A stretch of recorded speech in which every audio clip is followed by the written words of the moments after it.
Hello friends, very good morning. వైజాగ్లో MVP కాలనీలో LTX classes UPSC కోసం ఆఫ్లైన్ క్లాసెస్ స్టార్ట్ చేస్తుంది. బ్యాచెస్ 1 ఏప్రిల్ నుంచి స్టార్ట్ అయిపోతాయి. 3 మార్చ్న ఇన్స్టిట్యూట్ ఓపెన్ అవుతుంది. ఆ తర్వాత మీరు ఎప్పుడైనా వచ్చి ఇన్స్టిట్యూట్కి రావచ్చు, కలవచ్చు, మాట్లాడవచ్చు. సేమ్ ఫోన్ నెంబర్, ఇదే నెంబర్కి మీరు కాల్ చేసి ఎప్పుడైనా రావచ్చు. అయితే బ్యూటీ ఏంటంటే ఆఫ్లైన్ క్లాసెస్లో కూడా నేను లైఫ్ టైం వ్యాలిడిటీ ఇస్తున్నాను. మనం ఆన్లైన్కి యూపీఎస్సీ ఇన్ఫినిటీ లైఫ్ టైం ఇచ్చాం. ఇప్పుడు ఆఫ్లైన్లో కూడా యూపీఎస్సీ ఇన్ఫినిటీలో లైఫ్ టైం వ్యాలిడిటీ ఇస్తున్నాం.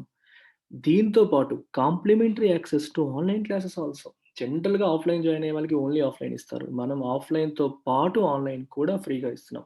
సో, ఆఫ్లైన్ క్లాసెస్ విని మీరు సర్స్‌నే డైరెక్ట్‌గా అడగొచ్చు.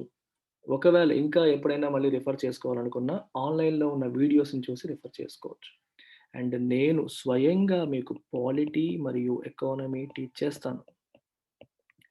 స్వయంగా నేను పాలిటీ మరియు ఎకానమీ టీచ్ చేస్తాను. సాయిరామ్ సార్ కూడా వైజాగ్ వచ్చేసారు. Narayanamurthy sir Vizag. Entire faculty is based out of Vizag. మనకి ఒకే ఒక్క బ్రాంచ్ ఉంటుంది. అది వైజాగ్‌లోనే ఉంటుంది యూపీఎస్సీ వరకు. బ్యాంక్ ఎస్ఎస్‌సికి we also have classes in Srikakulam branch also. యూపీఎస్సీకి ఎక్స్‌క్లూజివ్‌గా వైజాగ్‌లో మాత్రమే చేస్తున్నాం. So, all faculty are stationed here, local here. ఎక్కడి నుంచో వారానికి ఒకసారి తీసుకురావడం అనే కాన్సెప్ట్ లేదు. అందరూ ఇక్కడే ఉండి స్టూడెంట్స్‌కి అందుబాటులో ఉండి చెప్పడం అనేది జరుగుతుంది. ఇదంతా ఓకే. ఫీజ్ ఎంత సార్ అని అడుగుతూ ఉంటారు. ఇనాగరల్ ఫీ కేవలం రూ. 60,000. 80,000 అనుకున్నానండి. ఓపెన్‌గా చెప్తున్నాను. రూ. 80,000 చార్జ్ చేద్దాం అనుకున్నాం. ఆఫ్‌లైన్‌కి ఖర్చులు ఎక్కువ ఉంటాయని. కానీ ఇనాగరల్ లాగా 60,000కే లాంచ్ చేయడం అనేది జరిగింది. ఇది కూడా 6 ఇన్‌స్టాల్‌మెంట్స్‌లో పే చేయొచ్చు. 6 ఇంటూ 10,000 చొప్పున మీరు పే చేయొచ్చు. ఇది కొన్ని రోజులు మాత్రమే ఉంటుంది. సో, ఇంట్రెస్ట్ ఉన్నవాళ్ళు you better take it right now. Join అయిపోండి. మీకు డైరెక్ట్‌గా ఆన్‌లైన్ వీడియోస్ వచ్చేస్తాయి ఇప్పుడు. 1 ఏప్రిల్ నుంచి ఆఫ్‌లైన్ క్లాసెస్ స్టార్ట్ అవ్వంగానే ఆఫ్‌లైన్ క్లాసెస్ స్టార్ట్ అయిపోతాయి. 3 మార్చ్‌కి ఇన్‌స్టిట్యూట్ ఓపెన్ అయిపోంగానే మీరు ఇన్‌స్టిట్యూట్‌కొచ్చి చదువుకోవచ్చు. నేను ఉంటాను అక్కడే. అక్కడే మీకు అందుబాటులో ఉంటాను. గైడెన్స్ ఇస్తాను. ఫ్రెష్ క్లాసెస్ స్టార్ట్ అయ్యాక మీరు హ్యాపీగా రోజు వచ్చేయొచ్చు. సో, వైజాగ్ వాస్తవ్యులకి, వైజాగ్ చుట్టుపక్కల ఉన్న స్టూడెంట్స్ ఎవరైనా ఉన్నా ఈ ఆపర్చునిటీని వినియోగించుకోండి. It's a golden opportunity wherein I will directly teach polity and economy. Sairam sir will teach history, Narayanamurthy sir will teach geography. All faculty కూడా మీకు అందుబాటులో ఉంటారు. అక్కడే ఉంటాం. ఉపయోగించుకోండి. That's about it.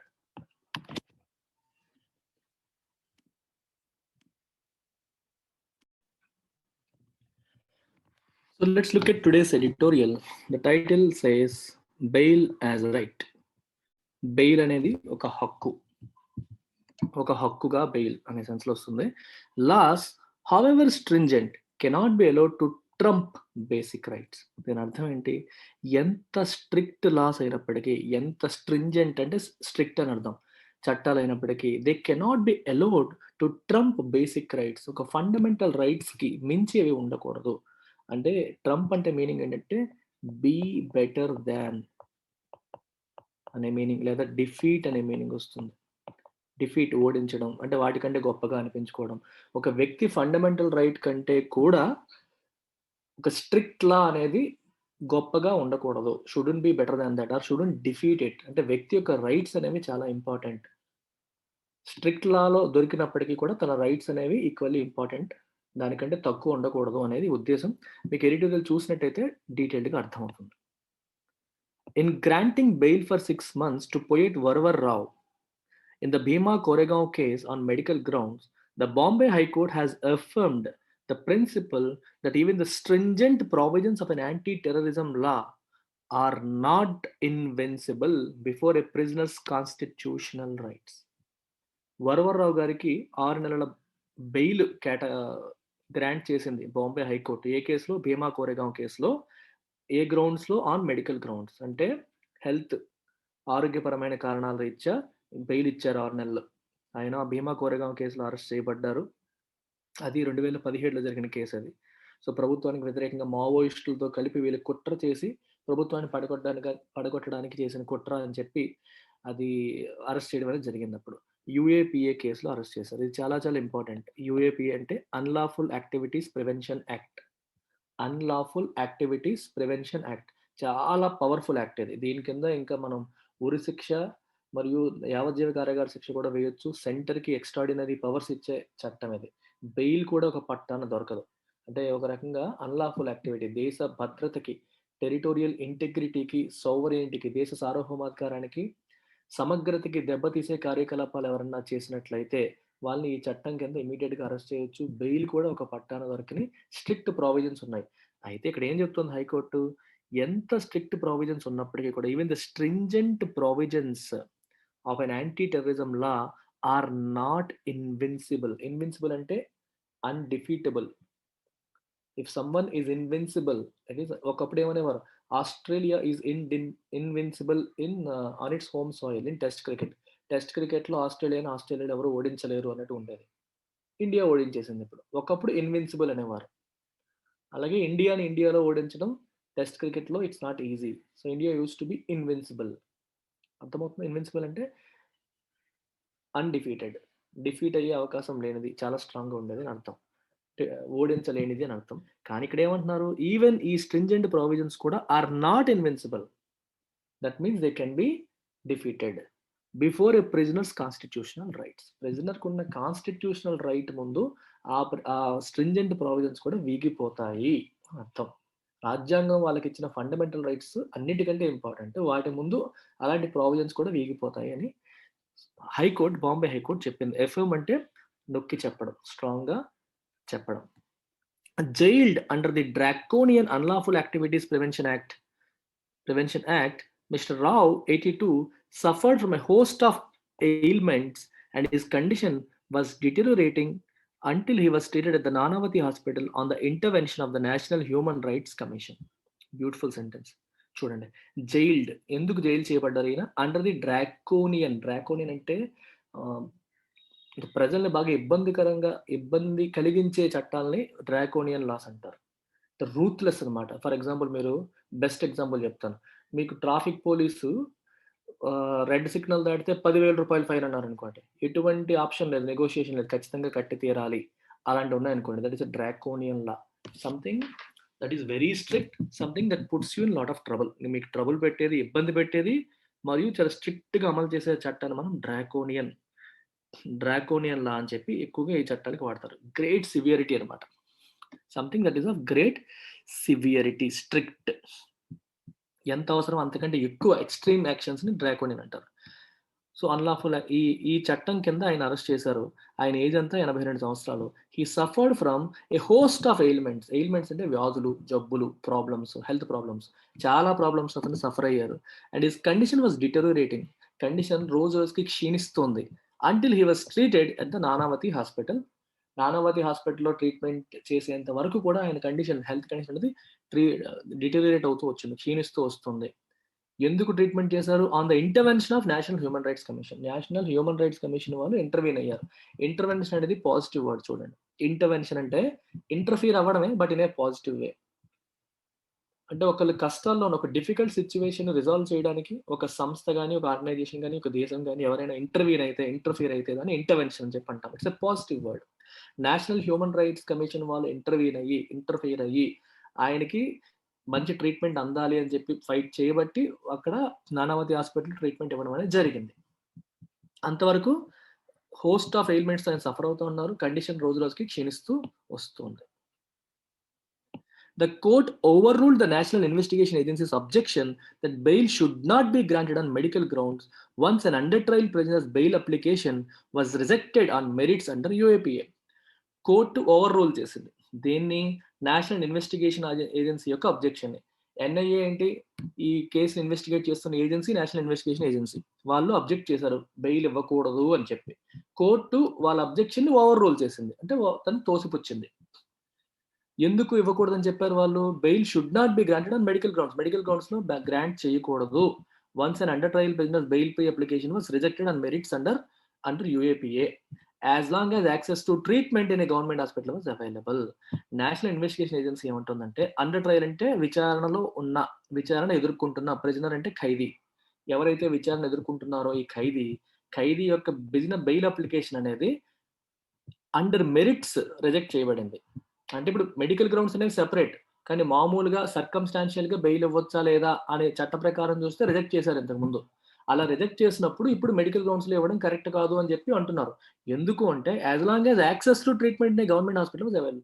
గవర్నమెంట్ హాస్పిటల్‌లో ట్రీట్మెంట్ ఇస్తున్నాం కదా! మళ్ళీ ఎందుకు మెడికల్ గ్రౌండ్స్‌లో బెయిల్ ఇవ్వాలి? మేము ఎలాగో ట్రీట్మెంట్ ఇస్తున్నాం గవర్నమెంట్ హాస్పిటల్‌లో అని చెప్పి ఎన్ఐఏ వాళ్ళు అంటున్నారు. దాన్ని మన కోర్ట్ ఏం చేసింది? కొట్టేసింది. ఓవర్ రూల్ చేసింది. అది పట్టించుకోలేదు. The NIA had argued that in view of the statutory bar on granting bail under section 43D(5) of the UAPA, if the accusation against a person is prima facie true, any bail given on health grounds would open up the floodgates to similar petitions. NIA ఏమంటుంది? had argue చేసింది, వాదించింది. ఏమని వాదించింది? that in view of the statutory bar, statutory అంటే చట్టపరమైన, bar అంటే prohibition, restriction, stop అంటే prohibition. Statutory అంటే చట్టపరమైన prohibition ఉంది. దేనిపైన? On granting bail. Bail grant చేయడం పైన ఒక ప్రొహిబిషన్ ఉంది. ఎందుకు? If the accusation against a person is prima facie true. Prima facie అంటే on the face of it, అంటే based on the first evidence, అంటే మనకి ఫస్ట్ కనిపించిన విషయం. పూర్తి విచారణ జరగక ముందు మనకి on the face of it అని చెప్పి అంటాం కదా. స్టార్టింగ్‌లో మనకేం కనిపిస్తుంది? Based on the first impression. First impression ప్రకారం ఆయన పైన వచ్చిన అక్యూజేషన్ అంటే ఆరోపణలు నిజమైతే నిరూపించడం అనేది మళ్ళీ జరుగుతుంది. తర్వాత ఫర్దర్ ఇన్వెస్టిగేషన్ జరుగుతుంది. కానీ prima facie on the first impression ఆరోపణ నిజమైతే బెయిల్ ఇవ్వకూడదు అని చెప్పి యూఏపీఏ యాక్ట్‌లోనే రాశారు. సెక్షన్ 43D(5)లో రాశారు. ఒకవేళ అందుకే అంటున్నారు అక్కడ ఆ బార్ ఉంది. అయినప్పటికీ కూడా మీరు ఇస్తే ఏమవుతుంది? Any bail given on health grounds ప్రకారం మీరు బెయిల్ ఇస్తే, మెరిట్స్ ప్రకారం ఇవ్వకూడదు. చట్టం చెప్పేస్తుంది ఇవ్వకూడదని. కానీ హెల్త్ కారణాల వల్ల ఇచ్చారనుకోండి ఏమవుతుంది? It would open flood gates to similar petitions. మిగిలిన వాళ్ళకి కూడా ఇంకొకసారి గేట్లు ఎత్తేసినట్టు అయిపోతుంది.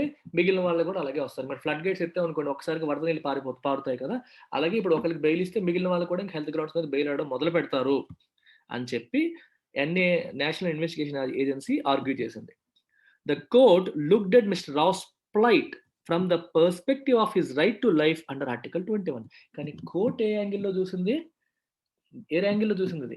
మిస్టర్ రావుస్ ప్లైట్ అంటే బాధ, suffering, from the perspective of his right to life under article 21. Article 21 fundamental right మనకేమిస్తుంది? రైట్ టు లైఫ్ ఇస్తుంది. జీవించే హక్కును కల్పిస్తుంది. జీవించే హక్కును హరించినట్టు అవుతుంది కదా, ఇది జీవించే హక్కును హరించినట్టు అవుతుంది కదా అని చెప్పి ఆ యాంగిల్లో కోర్టు దీన్ని చూడడం అనేది జరిగింది. అర్థమైందా? The court looked at mister Rao's plight from the perspective of his right to life under article 21. So కాబట్టి ఇది అంతకంటే గొప్పది. మీరు చెప్పిన దానికంటే ఆర్టికల్ గొప్పది. ఇది ప్రాణం జీవించే హక్కు ఆయనకు ఉంటుంది. మనం ఇలా జైల్లో పెట్టడం వల్ల ఆయన చనిపోతే అది మన తప్పు అయిపోతుంది కదా, ఆయన ప్రాణాలు తీసినట్టు అయిపోతుంది కదా అనేది కోర్టు ఉద్దేశం.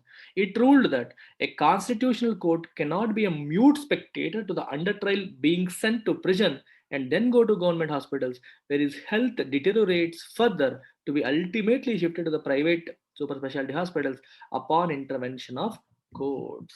ఏమంటుంది?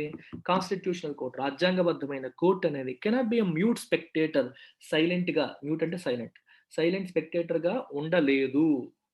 స్పెక్టేటర్ అంటే ఏంటి? వీక్షకుడు, చూడడం, స్పెక్టికల్‌ను చూడడం. అలా చూస్తూ మేము కూర్చోలేము. ఎవరికి? ఏ విషయానికి? టు ది అండర్ ట్రయల్ అంటే విచారణ ఎదుర్కొంటున్న వ్యక్తి బీయింగ్ సెంట్ టు ప్రిజన్, జైలుకు పంపబడడం, మరియు దెన్ గో టు గవర్నమెంట్ హాస్పిటల్‌కి వెళ్ళడం, మళ్ళీ జైలుకి వెళ్ళడం, మళ్ళీ గవర్నమెంట్ హాస్పిటల్‌కి వెళ్ళడం, పూర్తిగా హెల్త్ క్షీణించిన తర్వాత అప్పుడు ప్రైవేట్ హాస్పిటల్స్‌కి వెళ్ళడం. Ultimately shifted to private super speciality hospitals upon intervention of courts తర్వాత ఇంటర్వ్యూన్ అయిన తర్వాత. ఇలా ఉండకూడదు, ఇలా ఉండలేదు. సో వాళ్ళకి జీవించే హక్కు ఉంటుంది. దానికి అవసరమైతే కోర్ట్ విల్ సపోర్ట్ అనేది ఉద్దేశం. This could not continue back and forth, ముందుకి వెనక్కి only because his bail application has been turn down on merits it said. అర్థమైందా? దాని అర్థం ఏంటంటే కోర్టు చెప్పింది కాబట్టి ప్రైవేట్ హాస్పిటల్లో పెట్టి, లేదంటే గవర్నమెంట్ హాస్పిటల్లో ఉంచి, కొంచెం తగ్గగానే మళ్ళీ జైల్లో పెట్టి, ఈ ప్రాసెస్ బ్యాక్ అండ్ ఫోర్త్ అనేది కరెక్ట్ కాదు అని కోర్టు చెప్తోంది. ఇట్ కుడ్ నాట్ కంటిన్యూ, ముందుకు వెళ్ళి వెనక్కి వెళ్ళి కోర్టు వస్తే చెప్పడం లేకపోతే లేదు. Only because his bail application was denied on merits. Merit ప్రకారం డినై చేశారు. టర్న్ డౌన్ అంటే రిజెక్ట్. అలా రిజెక్ట్ చేశారు కదా, హెల్త్ గ్రౌండ్స్లో ఇవ్వకూడదని లేదు అని చెప్పి కోర్టు అంది. Bail is routinely denied in most cases under యూఏపీఏలో మెజారిటీ కేసెస్లో బెయిల్ అనేది డినై చేస్తారు, ఒప్పుకోరు, ఇవ్వరు. It became a watertight embargo. It became a watertight embargo.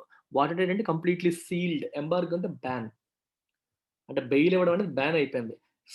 ఎప్పటి నుంచి? Since the supreme court in 2019 gave a ruling that made it nearly impossible for anyone arrested under UAPA to be released on bail. Supreme court 2019వ సంవత్సరంలో ఒక ruling ఇచ్చింది, తీర్పు ఇచ్చింది. ఏమని? ఆ ruling that made it nearly impossible for anyone arrested under UAPA to be released on bail. యూఏపీఏలో arrest అయిన ఎవ్వరికి కూడా బెయిల్ రానట్టుగా సుప్రీం కోర్టు ఇచ్చిన రూలింగ్ అనేది ఉండింది 2019లో. Unless the accused could demonstrate that the charges against them were prima facie untrue. ఇది చాలా ఇంపార్టెంట్ ఆస్పెక్ట్. ప్రైమా ఫేసి అంటే on the face of it, అంటే based on the first impression. Based on the first impression అతని పైన ఉన్న ఆరోపణలు తప్పు అని నిరూపిస్తే తప్పితే, ఆరోపణలు ప్రైమా ఫేసి కరెక్ట్ అని తెలిస్తే మాత్రం బెయిల్ ఇవ్వడానికి లేదు అని చెప్పి సుప్రీం కోర్టు చెప్పడం జరిగింది ఇంతకుముందు. ఇక్కడ అక్యూజ్డ్ అంటే ముద్దాయి. However, a few recent judicial decisions have sought to carve out exceptions.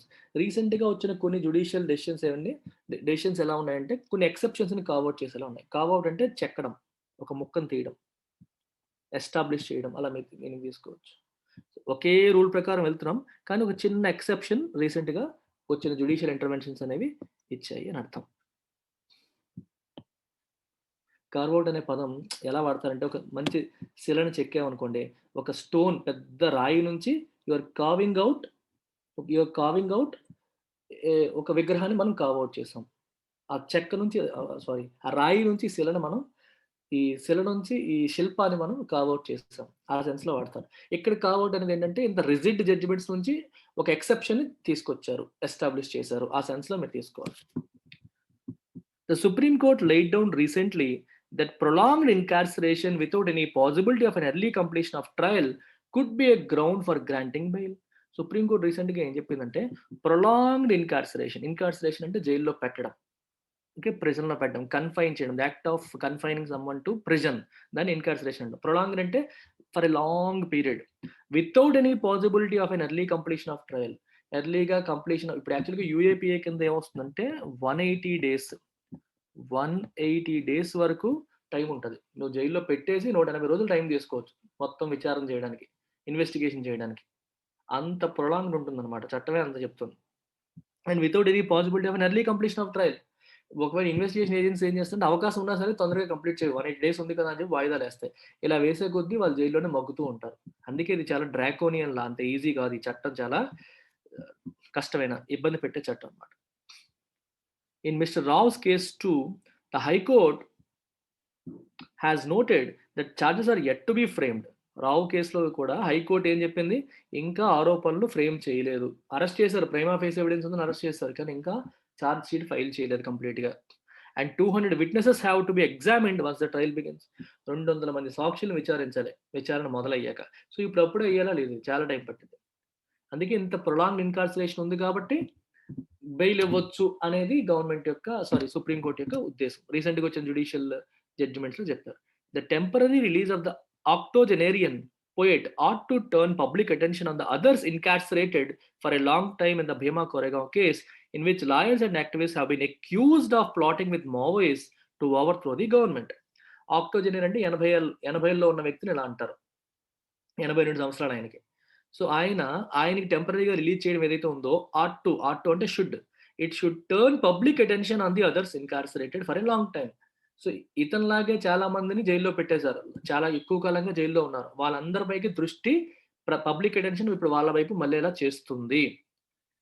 ఏ కేసులో? భీమా కోరేగాం కేసులో. ఈ కేసులో ఏం జరిగిందంటే, ఇన్ విచ్ లాయర్స్ అండ్ యాక్టివిస్టులు మరియు లాయర్లు హ్యావ్ బీన్ అక్యూజ్డ్ ఆఫ్, ఆరోపించబడ్డారు. ఏంటి ఆరోపణ? ఆఫ్ ప్లాటింగ్ విత్ మావోయిస్టులతో కలిపి కుట్ర చేశారు. ప్లాట్ అంటే కుట్ర, స్కీమ్, ప్లాట్, కాన్స్పిరసీ, కుట్ర చేశారు. మావోయిస్టుల దగ్గర కుట్ర చేశారు. దేనికోసం? ఓవర్త్రో ది గవర్నమెంట్ పడగొట్టడానికి లాయర్లు, యాక్టివిస్టులు కలిపి మావోయిస్టులతో కలిపి కుట్ర చేశారు అనే ఆరోపణతో వీళ్ళని అరెస్ట్ చేశారు యూఏపీఏ కేసులో. Recent revelations that some of the electronic evidence in the case may have been planted remotely by a piece of malware have dented the prosecution's claims about the existence of a plot. రీసెంట్గా కొన్ని విషయాలు బయటపడ్డాయి. Revolutions అంటే some things that have been revealed, బయటపడ్డ విషయాలు. That some of the electronic evidence in the case, ఈ కేసులో ఉన్న ఎలక్ట్రానిక్ ఎవిడెన్స్ అనేది may have been planted remotely, కావాలనే రిమోట్గా ప్లాంట్ చేసినట్టుగా ఉంది, by a piece of malware, సాఫ్ట్వేర్ని ఉపయోగించి. మాల్వేర్ అంటే తప్పుడు పద్ధతులు, తప్పుడు మనకేం చెప్తాం, ఒక డ్యామేజ్ చేయడానికి డిజైన్ చేయబడ్డ సాఫ్ట్వేర్ని మాల్వేర్ అంటారు. సాఫ్ట్వేరే బట్ ఒక నెగెటివ్ ఇంటెన్షన్తో డిజైన్ చేసిన సాఫ్ట్వేర్ని మాల్వేర్ అంటాం. ఓకే, దాన్ని ఉపయోగించి ఈ చేసిన ఇదేదైతే ఉందో, ఇలా ఇలా ఇలా ఎవిడెన్స్‌ని ప్లాంట్ చేయడం కోసం అది చేసినట్టుగా కనిపిస్తుంది అనేది రీసెంట్‌గా వచ్చిన విషయం. ఇదేం చేసింది, have dented the prosecutions claims about existence of law. Prosecution ఏమంటుంది, ప్రాసిక్యూషన్ అంటే వీళ్ళు తప్పు చేశారని చెప్పేవాళ్ళు ప్రాసిక్యూటర్స్, కాదు అని చెప్పేవాళ్ళు డిఫెన్స్ లాయర్స్. మనం వింటాం కదా, పబ్లిక్ ప్రాసిక్యూటర్, డిఫెన్స్ లాయర్ అని చెప్పి అంటాం. ప్రాసిక్యూటర్స్ ఏమంటున్నారు, వాళ్ళు కావాలనే ప్లాట్ చేశారు, ప్లాట్ అంటే కుట్ర చేశారని అంటున్నారు. ఆ క్లెయిమ్స్‌ని ఇది డెంట్ చేస్తుంది. డెంట్ అంటే అర్థం ఏంటంటే, మనం లొత్త అంటాం చూడండి. ఇప్పుడు ఒక కుండ ఉందనుకోండి, దీనికి ఒక చిన్న ఇలా పడుతుంది కదా, ఒక రాయితో కొడితే ఏమవుతుంది, చిన్న లొత్త పడుతుంది. దాన్ని డెంట్ అంటాం. డెంట్ అంటే డ్యామేజ్. సింపుల్‌గా చెప్పాలంటే డ్యామేజ్ అనే పదం మీరు తీసుకోవచ్చు. ఒక సాఫ్ట్‌వేర్‌తో ఎలక్ట్రానిక్ ఎవిడెన్స్ కావాలని క్రియేట్ చేసినట్టుగా ఉంది అనే విషయం రీసెంట్‌గా బయటకొచ్చింది. సో, దాన్ని బట్టి ఏం తెలుస్తుంది, వీళ్ళు ఫ్రేమ్ చేయడానికి ఎవరో చేసారు తప్పితే కుట్ర లేదు అని చెప్పి అనిపిస్తుంది ఇప్పుడు. It is unfortunate that there is no sign of either an expeditious trial or any possibility of release of those arrested after a case of alleged provocative speeches made during a Dalit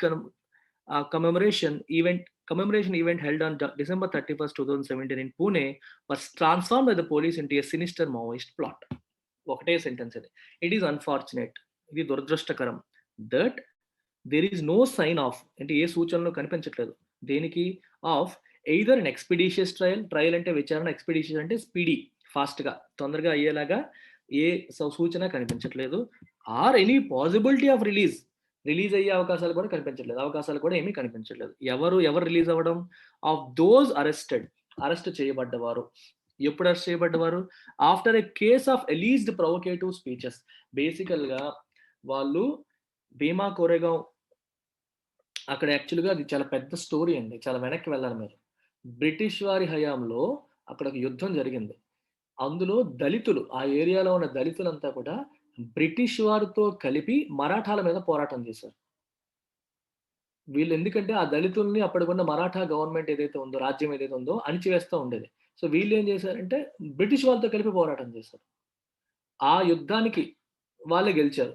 దానికి ఒక స్తూపం నిర్మించుకున్నారు. ప్రతి సంవత్సరం కూడా అది commemoration చేస్తారు, స్మారకం. అది చేసినప్పుడు ఏమవుతుందంటే, బ్రిటిష్ వాడు మన దేశానికి చెందిన ఒక రాజ్యం మీద సాధించిన విజయానికి అది విజయ స్తూపంలా కనిపిస్తది.